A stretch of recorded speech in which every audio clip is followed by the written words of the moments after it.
As the House comes to order for this important historic meeting, let us remind that each side, House and Senate, Democrats and Republicans, each have 11 members allowed to be present on the floor. Others may be in the gallery. This is at the guidance of the attending physician and the sergeants at arms. The gentlemen on the Republican side of the aisle will please observe the social distancing and agree to what we have 11 members on each side so that we can responsibilities to this chamber, to this responsibility, and to this House of Representatives. Please exit the floor if you do not have an assigned role from your leadership. You can share with your staff if you want to have a few more, but you cannot be that close together, floor of the House, with that many people in here. And I thank the Senate and the Democrats for getting by the rules. Let's go. Let's just start. Okay.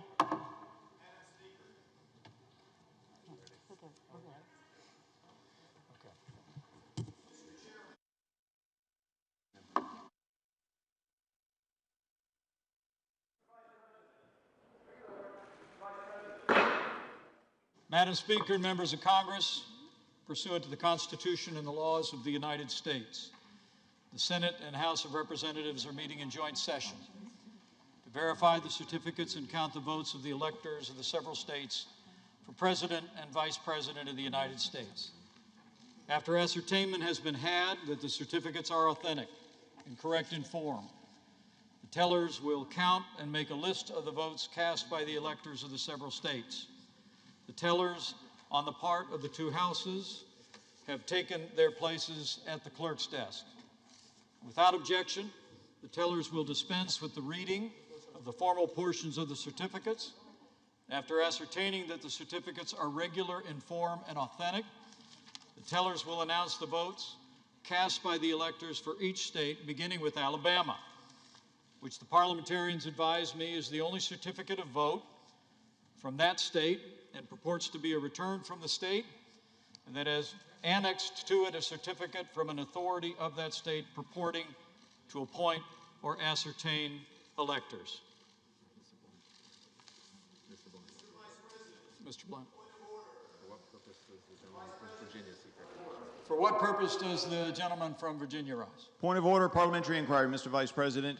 In order to follow with the Speaker's instructions that only a limited number of people be on the floor, may I ask how one would make an objection or make a parliamentary inquiry in the future if you're not on the floor but in the gallery?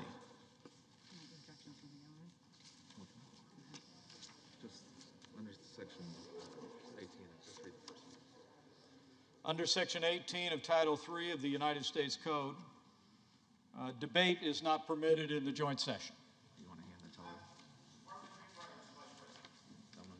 Gentleman's recognized. I'm not attempting to debate. I'm trying to find out how a parliamentary inquiry or a parliamentary point of order would be made in following with the Speaker's request that most of us not be on the floor. How do you make one of those points of order when you don't know what's going to happen later? Respectfully, the gentleman's parliamentary inquiry constitutes debate, which is not permitted in the joint session under Section 18 of Title III United States Code. With that, Mr. Blunt.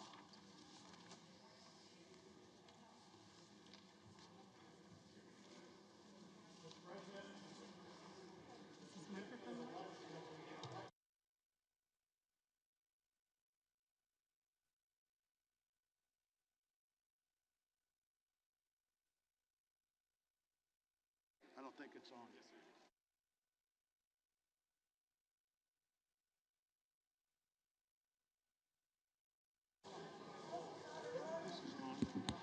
I don't believe it's on. It's not on.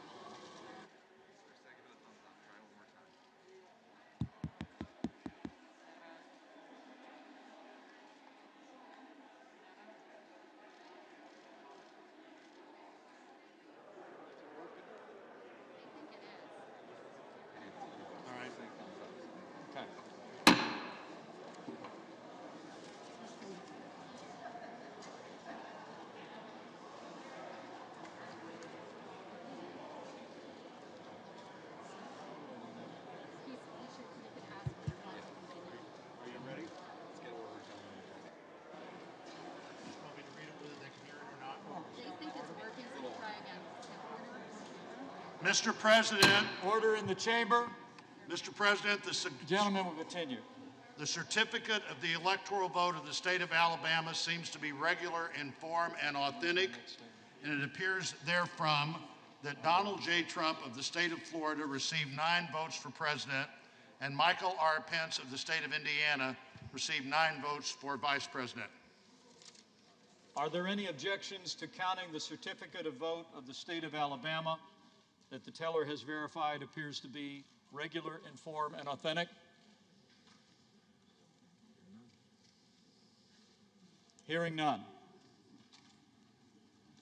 This certificate from Alaska, the parliamentarians advise me, is the only certificate of vote from that state that purports to be a return from the state, and that has annexed to it a certificate from an authority of the state purporting to appoint and ascertain electors. Mr. President, the certificate of the electoral vote of the state of Alaska seems to be regular in form and authentic, and it appears therefrom that Donald J. Trump of the state of Florida received 3 votes for president, and Michael R. Pence of the state of Indiana received 3 votes for vice president. Are there any objections to counting the certificate of vote of the state of Alaska that the teller has verified appears to be regular in form and authentic?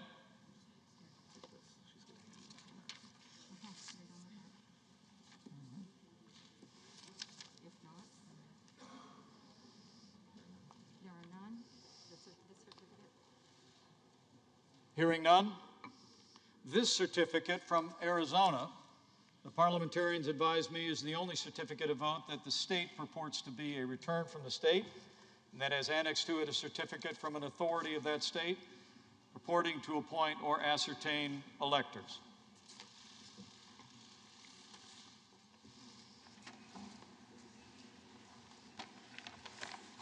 Mr. President, the certificate of the electoral vote of the state of Arizona seems to be regular in form and authentic, and it appears therefrom that Joseph R. Biden Jr. of the state of Delaware received 11 votes for president, and Kamala D. Harris of the state of California received 11 votes for vice president. Are there any objections to counting the certificate of vote of the state of Arizona that the teller has verified appears to be regular in form and authentic? President, I, Paul Gosar from For Arizona. what purpose does the gentleman from Arizona rise? I rise up for myself and 60 of my colleagues to object to the counting of the electoral ballots from Arizona. Is the objection in writing and signed by a senator? Yes, it is.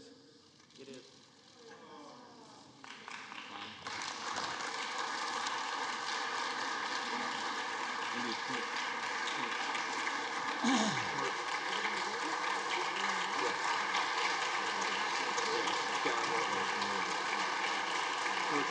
need the next page.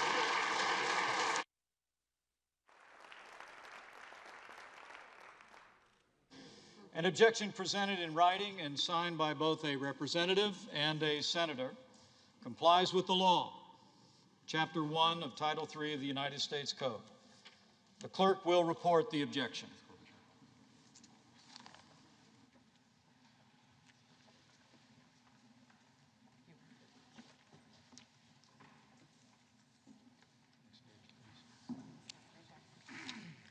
Objection to counting the electoral votes of the state of Arizona. We, a member of the House of Representatives and a United States Senator, object to the counting of the electoral votes of the state of Arizona on the ground that they were not, under all of the known circumstances, regularly given.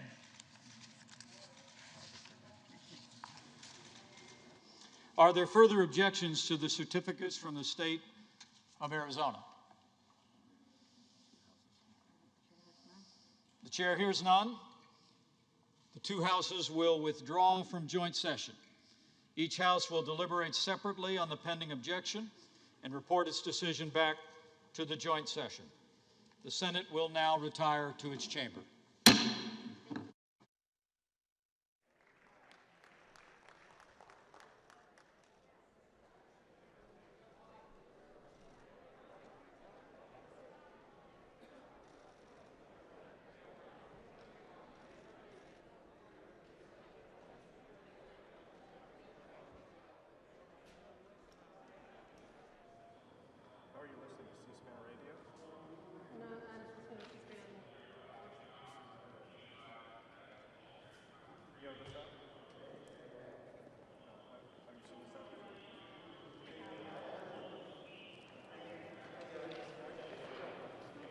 heads up. Heads up, guys.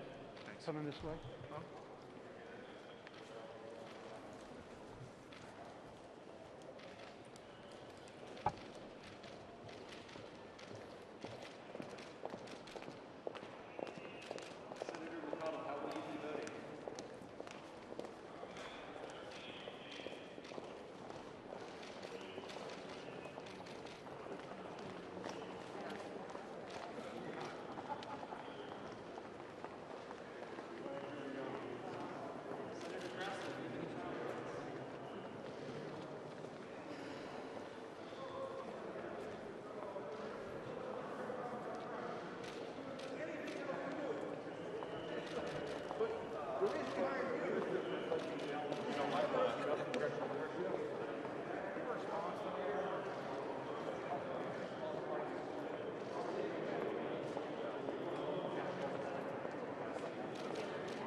The chair will remind members of the need to adhere to the decorum requirements of the chamber as laid out in the Speaker's announced policies of January 4th, 2021, in accordance with the guidance and advice of the attending physician.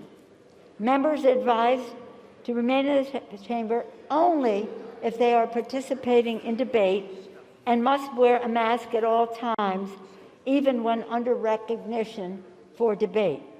Members must also practice proper social distancing when present in the chamber. Let the record show that there is a gross violation of this guidance from the attendants on the Republican side of the aisle. Please, in the interest of your own health and as an example to the American people, abide by the numbers, now up to 25 on each side of the aisle, to participate in this stage of the development. Okay? Pursuant to Senate Concurrent Resolution 1,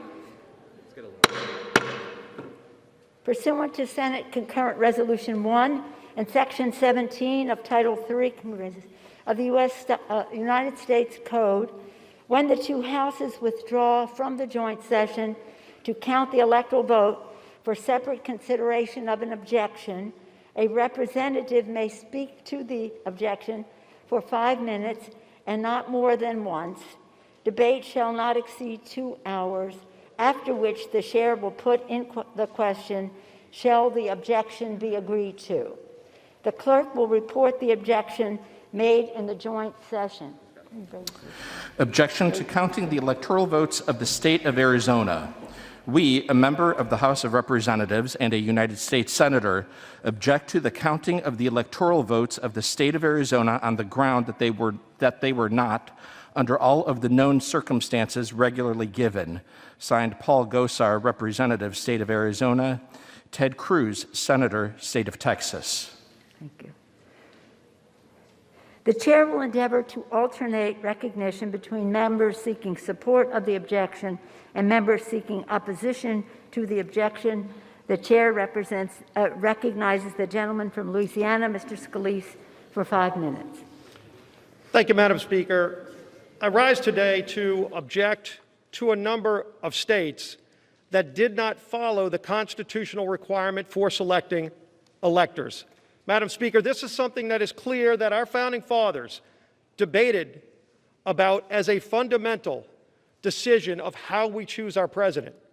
There was a lot of back and forth, if anyone reads the founding documents of our country, about the different versions they went through to ultimately come up with a process where each state has elections, each state has a process for selecting their electors and sending them to Washington. And Madam Speaker, in a number of those states, that constitutional process was not followed, and that's why we're here to object. If you look at what the requirement says, nowhere in Article 2, Section 1 does it give the Secretary of State of a state that ability.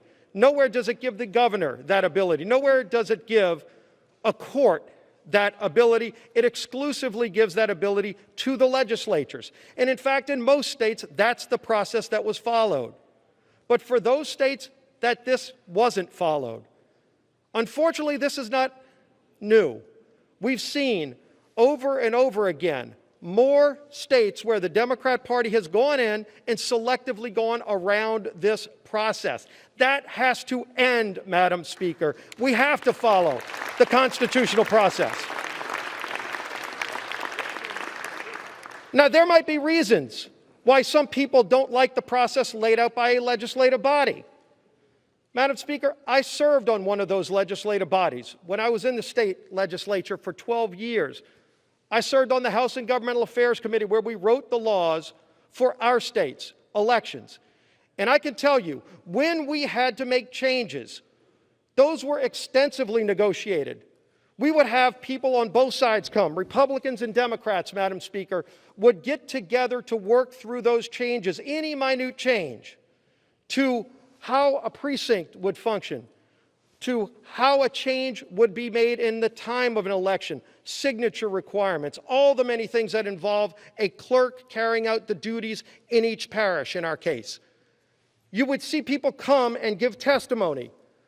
Madam Speaker, both sides could come. Clerks of court were there in the hearing rooms. It was an open process, by the way, not behind closed doors in a smoke-filled room where somebody might want to bully a Secretary of State to get a different version that might benefit them or their party or their candidate. That's not what our founding fathers said is the process. Maybe it's how some people wanted to carry it out, but they laid out that process. And so when we would have to make those changes, they were in public view. They were heavily debated. And then ultimately, those laws were changed in advance of the election so everybody knew what the rules were. People on both sides knew how to play the rules before the game started, not getting somewhere in the process and saying, well, you don't think it's going to benefit you, so you try to go around the Constitution. That's not how our system works. It's gotten out of hand. And so President Trump has called this out. And President Trump has stood up to it. So many of us have stood up to it. And in fact, over 100 of my colleagues, Madam Speaker, asked the Supreme Court to address this problem just a few weeks ago. And unfortunately, the court chose to punt. They didn't answer it one way or the other. They didn't want to get in the middle of this discussion. We don't have that luxury today. We have to discuss this. We have to fix this. In fact, on our first full day of this Congress, many of us brought legislation onto the House floor to start fixing the problems with our elections, to restore integrity to the election process, which has been lost by so many millions of Americans. And we had a vote. Every single Republican voted to reform the process. Every single Democrat voted against it. They don't want to fix this problem. But the Constitution is our guide. And it's time we start following the Constitution. It's time we get back to what our founding fathers said is the process for selecting electors. That's the legislatures. In public view, not behind closed doors, not smoke-filled rooms, not bullying somebody that might give you a better ruling. Let's get back to rule of law and follow the Constitution, Madam Speaker, and I yield back the balance of my time. Gentleman's time has expired. For what purpose does the gentlewoman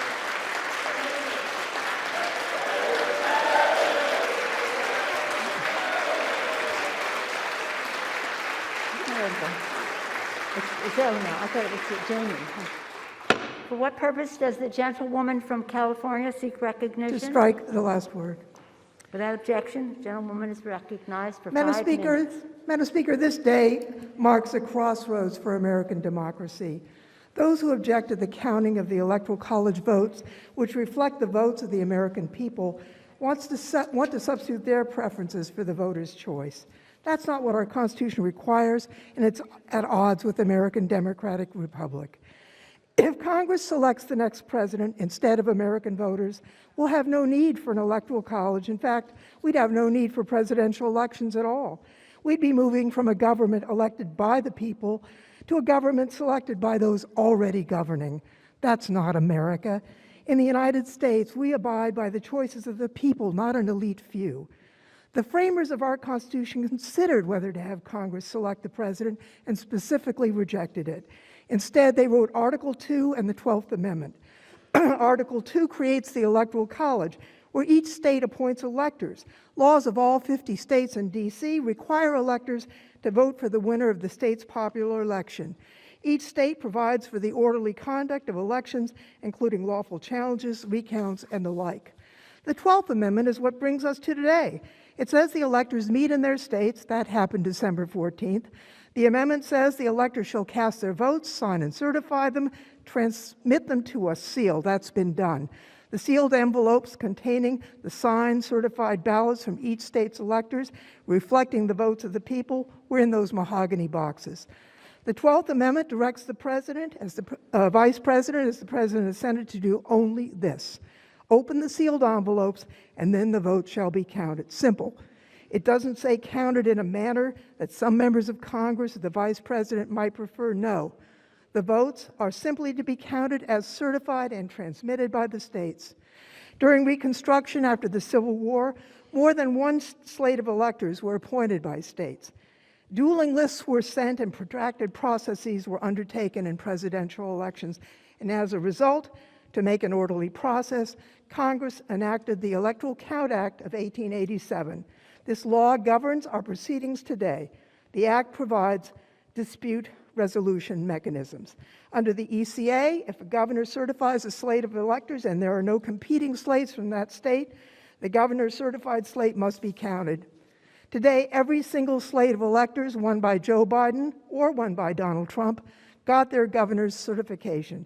Not a single state submitted a competing slate. There's no dispute to resolve. The 2020 election was the most secure election conducted in modern history. Challenges were resolved by lawful recounts and audits. The result, Vice President Biden won the 2020 election. More than 60 lawsuits were filed contesting elements of the election process. None of these lawsuits prevailed. Why? As even President Trump's own judicial appointees ruled, there was no evidence of any wrongdoing that would change the outcome. The people spoke. It was not a close election. The margin of victory for Biden in 2020 was larger than Trump's margin in 2016. In fact, the Biden victory is one of the most decisive in modern times, exceeding the margin enjoyed by Reagan when he defeated Carter in 1980. Congress has gathered in joint session to count electoral votes every 4 years since 1789. I understand the disappointment people feel when their candidate for president loses. I've felt the same several times in my voting life. When that happens, it's not an invitation to upend the Constitution and the laws of the United States. It's an invitation to work with the new president for the good of the country and to wait for the next election in 4 years if you're dissatisfied. In that spirit, I urge my colleagues to uphold the American democracy and reject the objection, and I yield back the balance of my time.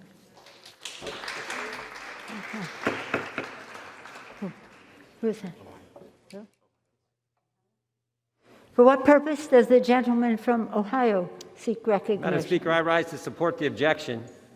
Without objection, the gentleman is recognized for 5 minutes. Madam Speaker, Americans instinctively know there was something wrong with this election.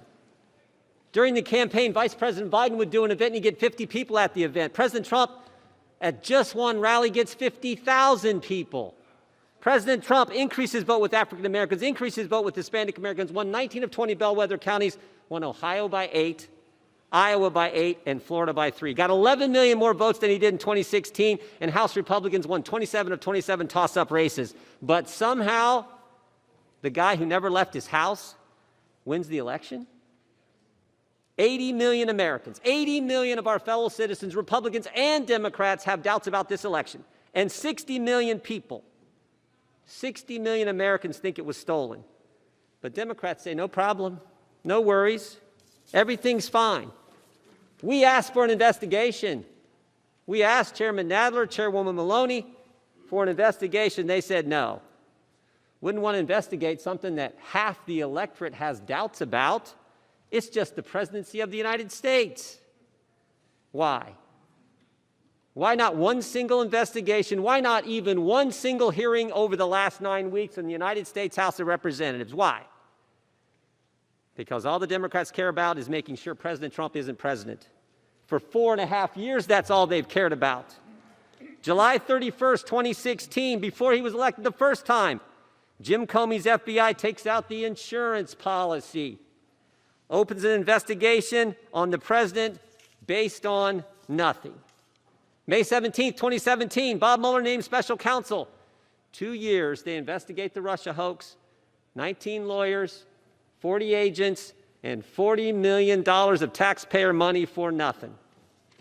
December 18th, 2019, Democrat House members vote to impeach President Trump based on an anonymous whistleblower with no firsthand knowledge who was biased against the president and who worked for Joe Biden. But none of that worked. As hard as they tried, none of that worked. They threw everything they had at him. So what'd they do next? They changed the rules. They changed the election law. and they did it in an unconstitutional fashion. And that's what we're going to show over the next several hours of debate. The Constitution is clear, as Whip Scalise just said. State legislatures, and only state legislatures, set election law. In Arizona, the law says voter registration ends on October 5th. Democrats said, we don't care what the law says. They went to a court, got an Obama-appointed judge to extend it 18 days. No debate, as Steve talked about. No debate, no discussion, he just did it. Pennsylvania, same thing. Pennsylvania law says mail-in ballots have to be in by 8 p.m. Election Day. Democrat Supreme Court said, nope, we're going to extend it. Election Day doesn't end on Tuesday now. They took it to Friday. Extended the election 3 days. Not the legislature, partisan Supreme Court. Pennsylvania law says mail-in ballots require signature verification. Democrat Secretary of State said, nope, I'm going to decide by myself that it doesn't. For 2.6 million ballots. Pennsylvania law says mail-in ballots can't be processed until Election Day. Some counties said no. And you can imagine which counties they were. Democrat-run counties said no and allowed ballots to be cured and fixed before Election Day. They did an in-run around the Constitution in every state that Republicans will object to today. Every single one. It was a pattern. It was their template. They did it in Arizona. They did it in Georgia. They did it in Michigan. They did it in Pennsylvania. They did it in Nevada. They did it in Wisconsin. And yet some members say, don't worry about it.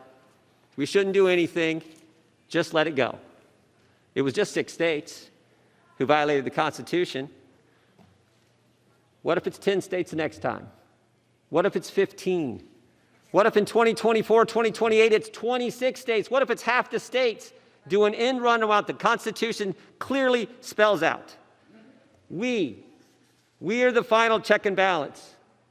The authority rests with us, the United States Congress, the body closest to the American people, right where the founders wanted it. We should do our duty. We should object to and vote for this objection to the Arizona electors. Madam Chair, I yield back. Thank you.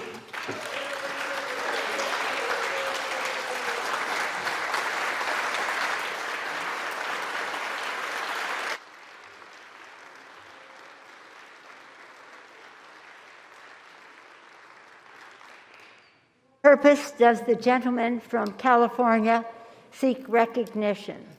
Madam Speaker, I rise in opposition to the objection. The gentleman is recognized without objection for 5 minutes. Madam Speaker, a little more than 2 months ago, America performed an extraordinary feat. Under some of the most trying circumstances in our history, our fellow citizens conducted a free and fair election, vindicating our founders' belief once again that we were capable of self-government and a peaceful transition of power. On November 3rd, the American people chose Joe Biden to be their next president by an enormous margin. The successful conduct of that election, among the most secure in American history, was not an accident. It was the result of the dedicated work of thousands of volunteers, canvassers, poll workers, electors, and state and local election officials. When the conduct of any state election was challenged, the courts, through judges appointed by Democrats and those appointed by Republicans, heard unsubstantiated claims of fraud, found they had no merit, and said so. But most important, the American people persevered. In the midst of the worst pandemic in a century, America had one of the most impressive elections in a century with historic voter turnout. Our fellow citizens did their civic duty. The question we face today is, will we do ours? That we are here with a substantial number of our members seeking to overturn an election is remarkable, tragic, and all too predictable. For it is the natural result of a locomotive set in motion months ago with a myth. For weeks and weeks before, during, and after our election, a dangerous falsehood was propagated that our election would be marred by massive fraud. Never mind, it was the same election which brought the very men and women to this chamber who would challenge its results. What value has consistency when measured against ambition? A former senator from Georgia, remarking on a contested election over a century ago, said that able men, learned men, distinguished men, great men in the eyes of the nation seemed intent only on accomplishing a party triumph without regard to the consequences to the country. That is human nature. That is, he said, unfortunately, party nature. Was he right? We stand in a house which was once the place of giants. Have we become so small? Does our oath to uphold the Constitution, taken just days ago, mean so very little? I think not.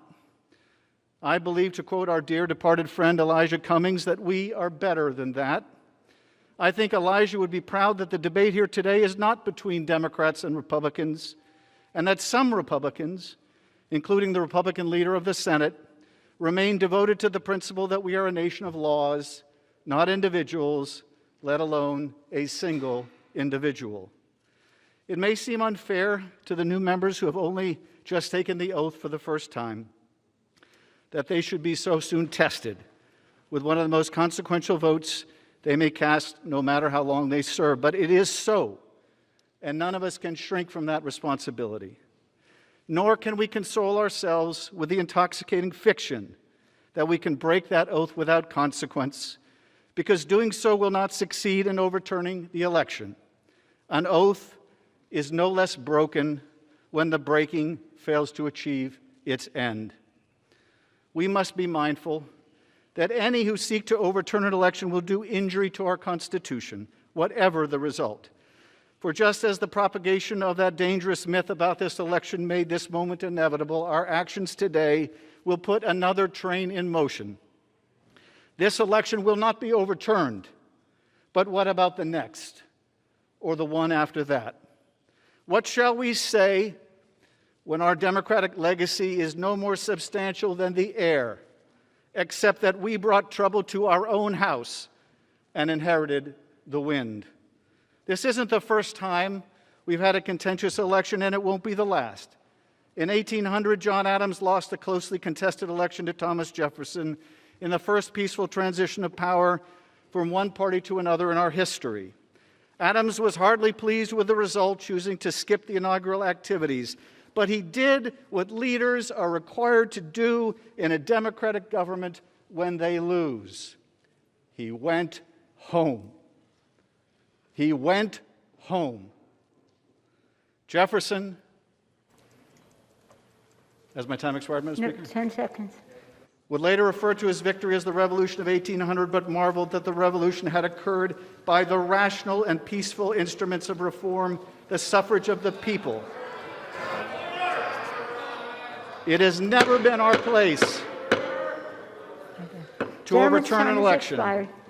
And if we hope to remain a democracy, it never will be. Arizona? For what purpose does the gentleman from Arizona seek recognition? Considered an act of political courage. Sadder and more dangerous still is the fact that an element of the Republican Party believes their political viability hinges on the endorsement of an attempted coup. That anyone, much less an elected official, would be willing to tarnish our democracy in order to burnish their personal political fortunes. Over the course of the afternoon, and however far into the evening this band of Republican objectors wants to take us, senators of goodwill from both sides of the aisle will explain why these challenges must be dismissed. The senators from states whose electoral votes are being challenged will explain how the allegations of fraud are baseless. And it's on the general election ballot and identifies what candidate those electors are required to vote for should that candidate obtain the majority of votes in the general election. As part of the manner for determining electors, Arizona also establishes deadlines for voter registration. The deadline has been in place for 30 years.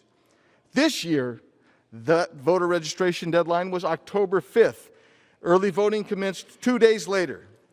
5 days before the deadline, a group filed a lawsuit demanding that Arizona election officials not enforce the deadline. the federal district court decided that since other states have a deadline later than Arizona's, and some even allow for registration when voting, that Arizona's new deadline would be a time he chose, not the legislator's timeline. The appellate court effectively overturned the lower court ruling and noted that the Arizona deadline established by the state legislature was sound and appropriate and complied with the Constitution. But the appellate court merely shortened the extension, the bypassing of the deadline to 10 days. The appellate court, without legal justification, also decided that everyone who registered after the legal deadline, but before the deadline created by judicial fiat, could still vote. Note that the Arizona legislature was no longer in control of determining the manner of appointing presidential electors because the court had set a new deadline, even though the appellate court found the legislature's deadline was constitutionally sound. During that window, more than 32,000 voters registered in Maricopa County alone. Here are copies of those voter registration records. In going around the deadline set by the legislature, the court ignored the Arizona legislature's obligation and right to direct the manner for choosing presidential electors as set forth in Article 2, Section 1. As a consequence of that judicial usurpation, more than 32,000 people were allowed to unlawfully cast ballots in Arizona's presidential election in 2020. The Arizona legislature seeks an independent audit of the election. The governor refuses now to call them into a special session. The Maricopa County Board of Supervisors has refused to comply with legislative subpoenas. In Arizona, the people who control the evidence related to the election have done everything possible to prevent an independent audit directed by the legislature. Arizonans have used the limited amount of records available to investigate the 2020 presidential election. Of a limited sample of 1,000 addresses of voters, they found 539 voters did not live at the addresses on the voter rolls. Here is a stack of 1,000 declaration of affidavits supporting that. I object to the continuing counting the votes of Arizona electors because the federal courts went around the legislatively constructed mechanism for choosing Arizona's presidential electors, allowing tens of thousands of voters to unlawfully cast votes. The court usurped a key component of the Arizona legislature's manner of selecting presidential electors, thus violating Article 2, Section 1. The legislature is being obstructed in its efforts. And what little evidence we have, or little information we have, has produced this kind of evidence which indicates a significant problem with the integrity of the presidential election.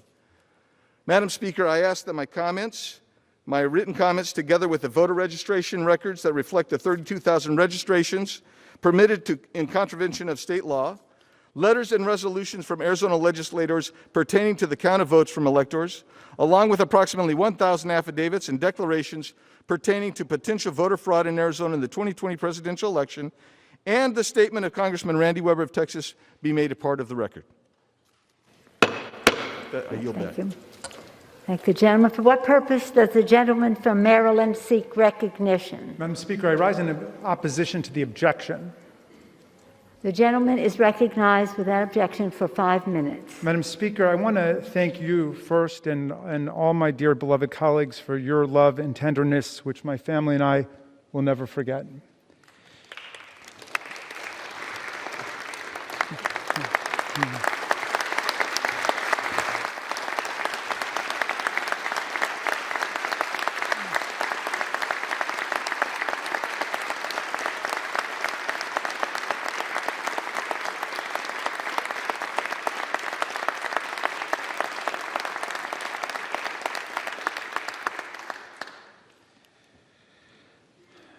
Thank you again. Abraham Lincoln, whose name is a comfort to us all, said, "We've got the best government the world ever knew." It's best because the first 3 words of the Constitution tell us who governs here: we the people. Watch this proceeding today and tell the world with pride, as Lincoln did, about the brilliant meaning and promise of our country. Our government belongs to the people. As President Ford said, "Here the people rule." Today, we are in the people's house to complete the people's process for choosing the people's president. We assemble in joint session for a solemn purpose that we've all sworn a sacred oath to faithfully discharge. The 12th Amendment obligates each and every one of us to count the electoral votes to recognize the will of the people in the 2020 presidential election. We are not here, Madam Speaker, to vote for the candidate we want. We are here to recognize the candidate the people actually voted for in the states. Madam Speaker, the 2020 election is over, and the people have spoken.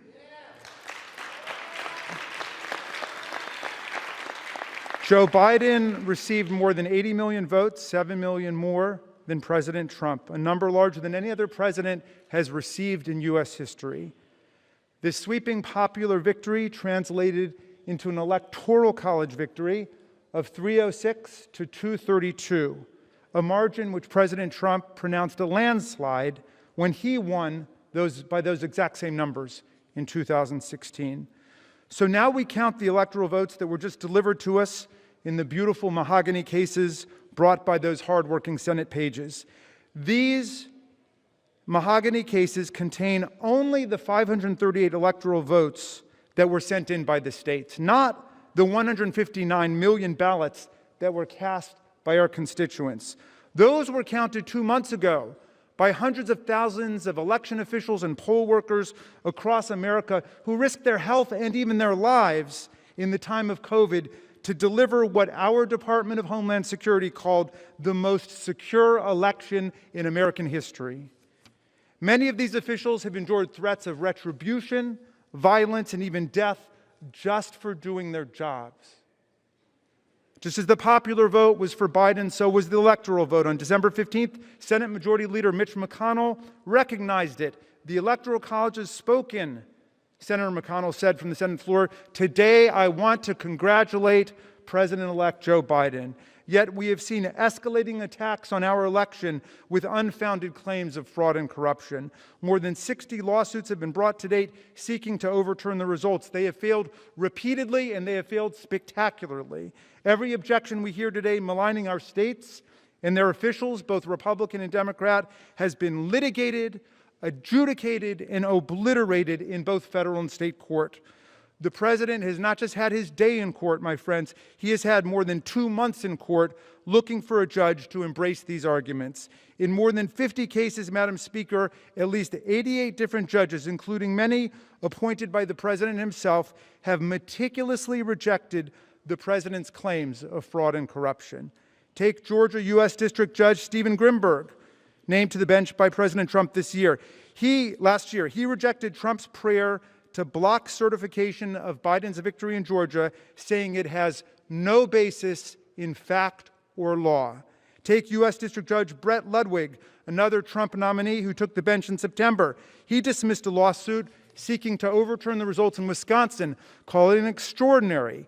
A sitting president who did not prevail in his bid for re-election has asked for federal court help in setting aside the popular vote based on issues he plainly could have raised before the vote occurred. He wrote, "This court has allowed plaintiff the chance to make his case, and he has lost on the merits." Trump has asked for the rule of law to be followed, Judge Ludwig observed, and he said definitively, it has been. I've been a constitutional law professor for 30 years, and if I were to test my students on these decisions, it would be the easiest test in the world, because the plaintiffs have lost nearly every case and every issue in the most sweeping terms. That's all they would have to remember. There is no basis in fact or law to justify the unprecedented relief that is being requested of nullifying these elections. We are here to count the votes. Let us do our job. Gentleman's time, okay.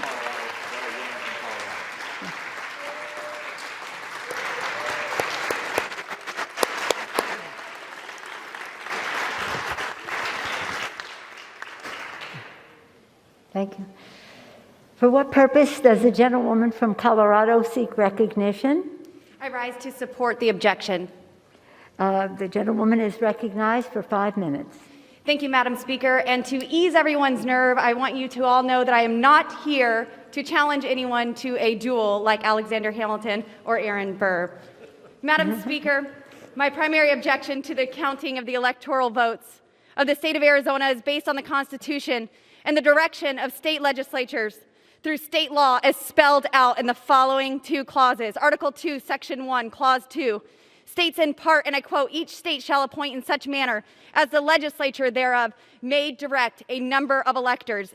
And the election clause of the Constitution provides state legislatures with explicit authority to prescribe, and I quote, "the times, places, and manners of holding elections," end quote. For more than 3 decades, Arizona law set by the state legislature has required that voter registration end no later than 29 days before an election. This is clear. It is law, unless amended by the state legislature. This is the way it needs to be carried out.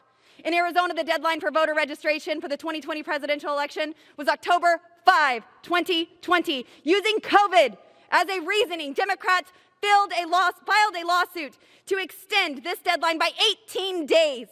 And an injunction was made by an Obama-appointed judge preventing the Arizona Secretary of State from enforcing the constitutional deadline set by the state legislature. As a result of this frivolous partisan lawsuit, 10 extra days were added via judicial fiat to allow voter registration. These 10 days were added after voting had already begun. This is completely indefensible. You cannot change the rules of an election while it is underway and expect the American people to trust it. Now, in this 10-day period, at least 30,000 new voters registered to vote in Arizona. All of these votes are unconstitutional. It does not matter if they voted for President Trump or if they voted for Vice President Biden. They did not register in time for the election. The law states October 5th. Either we have laws or we do not. If we allow state election laws as set forth by the state legislature to be ignored and manipulated on the whims, partisan lawsuit, unelected bureaucrats, Order. The House will be in order. If we allow state election laws as set forth by state legislatures to be ignored and manipulated on the whims of partisan lawsuits, unelected bureaucrats, unlawful procedures, and arbitrary rules, then our constitutional republic will cease to exist. The oath that I took this past Sunday to defend and support the Constitution makes it necessary for me to object to this travesty. Otherwise, the laws passed by the legislative branch merely become suggestions to be accepted, rejected, or manipulated by those who did not pass them. Madam Speaker, I have constituents outside this building right now. I promised my voters to be their voice. In this branch of government, which I now serve, it is my separate but equal obligation to weigh in on this election and object. Are we not a government of, by, and for the people? They know that this election is not right, and as their representative, I am sent here to represent them. I will not allow the people to be ignored. Madam Speaker, it is my duty under the U.S. Constitution to object to the counting of the electoral votes of the state of Arizona. The members who stand here today and accept the results of this concentrated, coordinated, partisan effort by Democrats, where every fraudulent vote cancels out the vote of an honest America, has sided with the extremist left. The United States Congress needs to make an informed decision, and that starts with this objection. I yield the balance of my time to the gentleman from Florida, Mr. Brian Mast.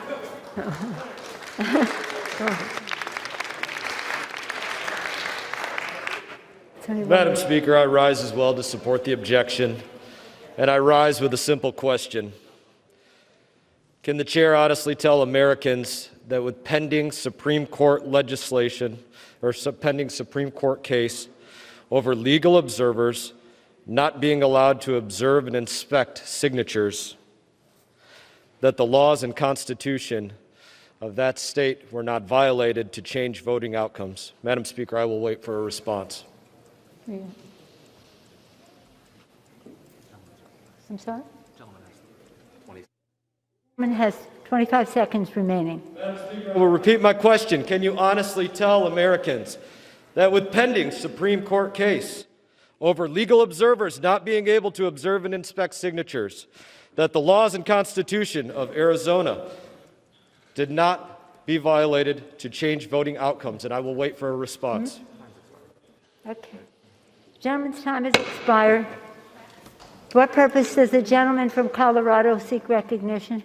Madam Speaker, I rise in opposition to the objection. Without objection, the gentleman is recognized for 5 minutes. Madam Speaker, today is an important day. In 1862, during the depths of the Civil War, President Lincoln submitted his annual message to Congress, to this body, and in it he wrote the following: "Fellow citizens, we cannot escape history. We of this Congress and this administration will be remembered in spite of ourselves. The fiery trial through which we pass will light us down in honor or dishonor to the latest generation. We shall nobly save or meanly lose the last best hope of earth." We gather today, Madam Speaker, to ensure the survival of our grand American experiment, the greatest democracy this world has ever known. And there are millions of people watching today's proceedings. The eyes of the world are on us now, my colleagues, wondering if we will keep the faith, wondering if our constitutional republic will hold. Will we adhere to our Constitution, that solemn, visionary document that has guided us so well for so long and enabled the peaceful transfer of power for the last 230 years? Will we continue to be a country premised on the consent of the governed, a Congress that respects the will of the people, and a republic that will endure? Those are the questions before us today, Madam Speaker.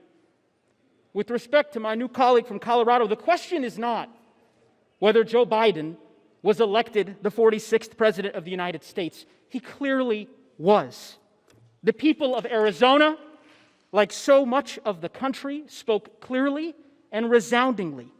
They voted in record numbers, and over 81 million Americans selected Joe Biden as the next president. Now, today we hear from some in this chamber, not all, but some of my colleagues on the other side of the aisle, vague claims of fraud.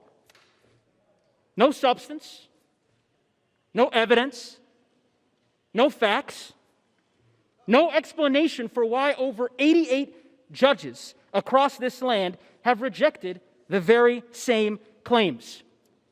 Madam Speaker, the bottom line is this. As my colleague Representative Raskin so eloquently put it, the people have spoken. And that is why on December 14th, the Electoral College met to certify the election of a duly elected president, just as they've done for centuries during terrible world wars, recessions, depressions, plagues, and pandemics. They met their duty, and they once again rose to the occasion and certified the election. And the question now is, will we do ours? Now, I know there are many textualists among us, many of my colleagues, who would understand that the Constitution must guide our work today. And the Constitution is crystal clear. Our duty today is a narrow one. Article 2, Section 1, Clause 3 reads, "The President of the Senate shall, in the presence of the Senate and the House, open all the certificates, and the votes shall then be counted. The person having the greatest number of votes shall be the President." That's it. Period. Our job is not to replace the judgment made by the American people with our own. And yet that is precisely what so many of my House and Senate Republican colleagues ask this body to do, to substitute their judgment for the expressed will of the American people. In America, we don't do that. In the United States, we accept the results of free and fair elections. We don't ignore the will of the voters, Madam Speaker, and attempt to install a preferred candidate into power. That doesn't happen here. I will close with this. Our duty, our task, is a very simple one: to honor the voice of the people, to honor our Constitution, to count the votes, certify this election, and begin to heal this great country of ours. I pray each of us may find the courage to do so. With that, I yield back. Thank you, gentlemen. Okay. Yeah. For what purpose does the gentleman from Louisiana seek recognition? Madam Speaker, I rise in support of the objection. The gentleman is recognized for 5 minutes. Madam Speaker, we have a solemn responsibility today. We must vote to sustain objections to states of electors submitted by states that we genuinely believe clearly violated the Constitution and the presidential election of 2020. This is the threshold legal question before us, and it's an issue before us for the state of Arizona. We got to repeat this for emphasis because a lot of people seem to be confused. Because judges and not the state legislature changed the rules of the election, Arizona clearly violated the plain language of Article 2, Section 1 of the Constitution in its selection of presidential electors. The framers of our Constitution recognized that elections were susceptible to corruption. We all know that. So how did they fix it? How did they provide for that? They created the Electoral College as a safeguard, and they expressly empowered state legislatures to ensure the integrity of our unique election system. Only the state legislatures, because they're a full body of representatives and not rogue officials, were given the authority to direct the manner of appointing presidential electors because it was so important. The Supreme Court has acknowledged this over and over. They previously affirmed in Article 2, Section 1, Clause 2, quote, "The appointment of these electors is thus placed absolutely and wholly with the legislatures of the several states. That authority can never be taken away or abdicated." The Arizona legislature did enact detailed rules and procedures that state was determined and was supposed to follow to choose its electors. But in the months preceding the 2020 election, as we've heard, and by the way, 1,000 pages of evidence have just been submitted on the facts on this, those well-established rules and procedures were deliberately changed. They weren't changed by the legislature, friends. They were changed by judges. And those actions taken by the judiciary were not limited to mere interpretations of existing law. No, they were substantive, wholesale changes to those statutes. That's a usurpation of the authority that the legislature had. That usurpation was repeated across the country this year. It's the primary reason. It's one of the reasons why the election of 2020 became riddled with an unprecedented number of serious allegations of fraud and irregularities all over the country. National polls, as has been said, indicate that a huge percentage of Americans now have serious doubts about not just the outcome of this presidential contest, but also the future reliability of our election system itself. Since we are convinced that the election laws in Arizona and some other key states were changed in this unconstitutional manner, we have a responsibility today. The slates of electors produced under those modified laws are thus unconstitutional.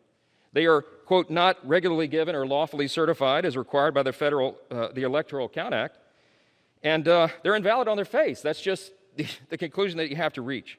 Given these inescapable facts, we believe we have no choice today but to vote to sustain objections to those slates of electors. Mr. Raskin and others today have cited the 12th Amendment, and they cite Article 2, Section 1, Clause 3. Remember that, Clause 3, and they've asserted that Congress has only one narrow role today. We're just supposed to count the electoral votes that have been submitted. But those advocates have overlooked a critical first principle. Their assertion is only true so long as Congress first is convinced that the electoral votes that are produced by a process that violated the Constitution is there. We got to get through Clause 2 of Article 2, Section 1 before we get to Clause 3 is the point. Look, in our unique system, Congress is positioned as the last bulwark in a presidential election to ensure the Constitution has been followed. Indeed, in just two decades ago, the Supreme Court spoke to this. They plainly acknowledged this important deliberative role of Congress. It was the famous Bush v. Gore litigation that everybody remembers from 2000. In a per curiam opinion, meaning all 9 justices, it was unanimous. They noted strict adherence to the provisions of the Electoral Count Act may, quote, create a safe harbor for a state insofar as congressional consideration of its electoral votes is concerned. However, they said, unanimously, the court said, since Title III, Section 5 contains a principle of federal law that would assure finality of the state's determination if they followed all the prescriptions there, if a legislature, the will of the legislature is attempted to be changed by a state court, that is a problem. That, they said, Congress might deem to be a change in the law. That's precisely why we're here right now. Go read Bush v. Gore and you'll see this. Chief Justice William Rehnquist and Scalia and Thomas joined in a concurring opinion 8 days later, and they reiterated this point. A significant departure from the legislature's scheme for appointing presidential electors presents a federal question. It's a big problem for us, and it's one we cannot get around. That's why we're here. I urge my colleagues today to look at the facts, to follow the law, and follow our congressional oath. We're supposed to support and defend the Constitution. That's what we do here today. I urge everyone to do the right thing, and I yield back. Gentleman's time has expired.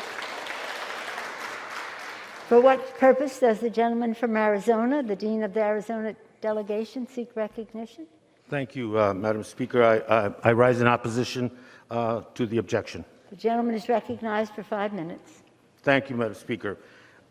This exercise in futility that Congress is undertaking is at the behest of Republican members of Congress. The effort to overturn the presidential election and grant Donald Trump 4 more years is the motivation behind it. And to continue a baseless, conspiracy-fueled threat to our democracy makes no sense, because there is no viable constitutional or legal path to overturn the election that will make Vice President Biden and Senator Harris President and Vice President of the United States after January 20th. One certain outcome of this whole process is the weakening of our democracy and the threatening of our democracy. Beginning with Arizona, Congress is being asked to chase down a rabbit hole, baseless, discredited, and judicially discarded fringe conspiracy theories. But for the record, let's talk a little bit about Arizona. Arizona and state and local officials did an unbelievable job to ensure that the 2020 elections ran smoothly. Mr. Hickman, the Republican chairman of the Maricopa County Party, the largest county in the state of Arizona, said, no matter how you voted, this election was administered with integrity, transparency, and in accordance with state laws. Arizona showed up to the polls in record numbers. More than 3.4 million people voted, increases in every county, and 65% of all eligible voters in Arizona voted in the 2020 election. Arizona's cast their ballots up and down for Republicans and Democrats, and 11 electoral votes were granted to Joe Biden and Kamala Harris based on their victory in Arizona. That's the story. Arizona voted in hundreds of races this year.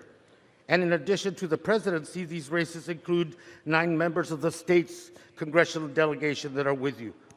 4 of them, my Republican colleagues. These members have already been seated in the 117th Congress.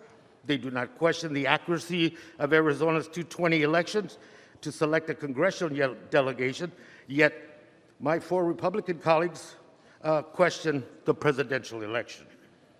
Our colleagues may say they are only asking questions and seeking to reassure voters.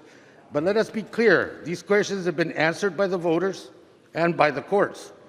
Rather than accepting the answers and the results of the election, they are fanning the flames of unfounded suspicion and once again creating a threat, a very real and dangerous threat to our democracy. Again, our friends do not question the outcomes of their own elections. That is, because they have no reason to, just as they have no legitimate reason to question the results of the presidential election in Arizona.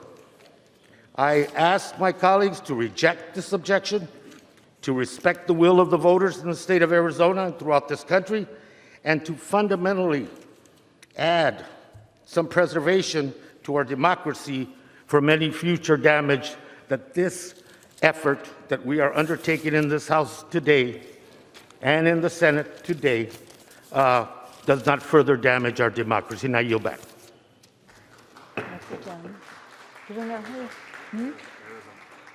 For what purpose does the gentleman from Arizona seek recognition? Madam Speaker, I rise in support of my objection.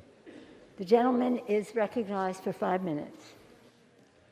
Madam Speaker, I filed my petition, a challenge on the slate of electors from the state of Arizona that was actually put forward by Governor Ducey of Arizona. My ask to you, the Speaker, to the Vice President, is simple. Do not count these electors until and unless the Secretary of State allows a forensic audit of the election, a request she has denied repeatedly. We have been told over and over that even though this was a public election, using public money on public machines, utilizing public employees, the public today has no ability to simply double-check the veracity of these results.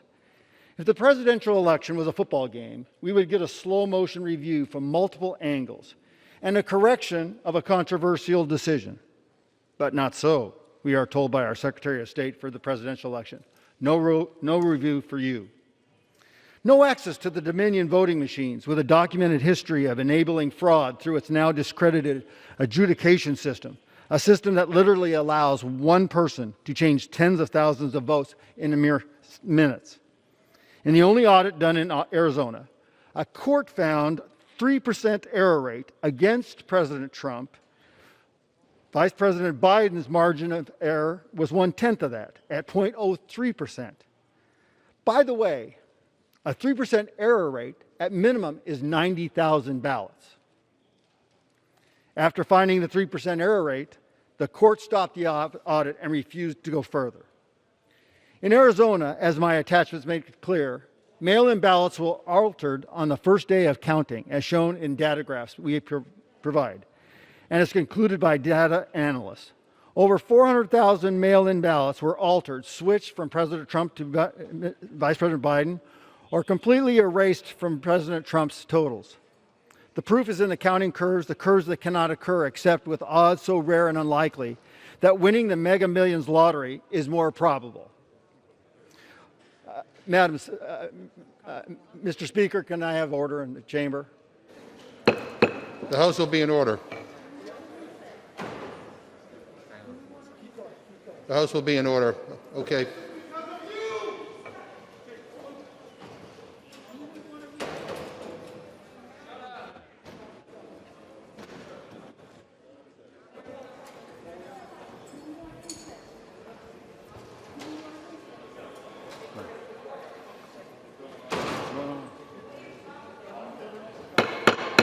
The House will be in order. House will be in order.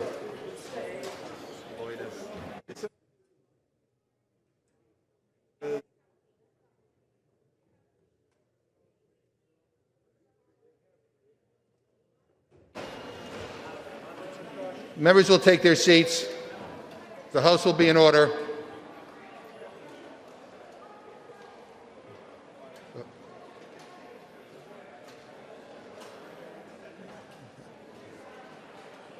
Okay.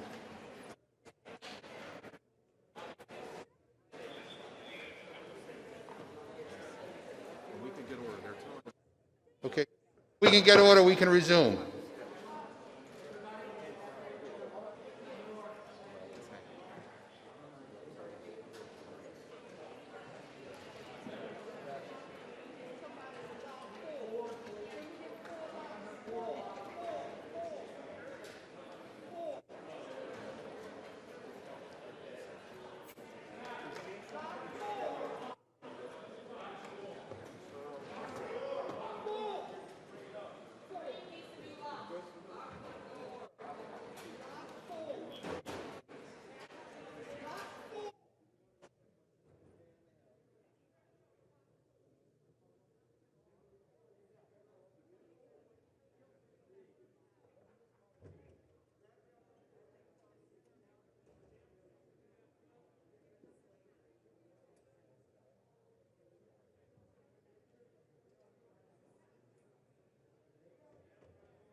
Without objection, the Chair declares the House in recess pursuant to Clause 12B of Rule 1.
suspend and stop the proceedings. This is a very scary moment in our country. I know we will overcome this moment. I know that by the end of a long day, we will certify the results. But this is an example of what happens when you have a president who doesn't want to abide by the rule of law, and when you have some Republican senators who are complicit in fanning the flame.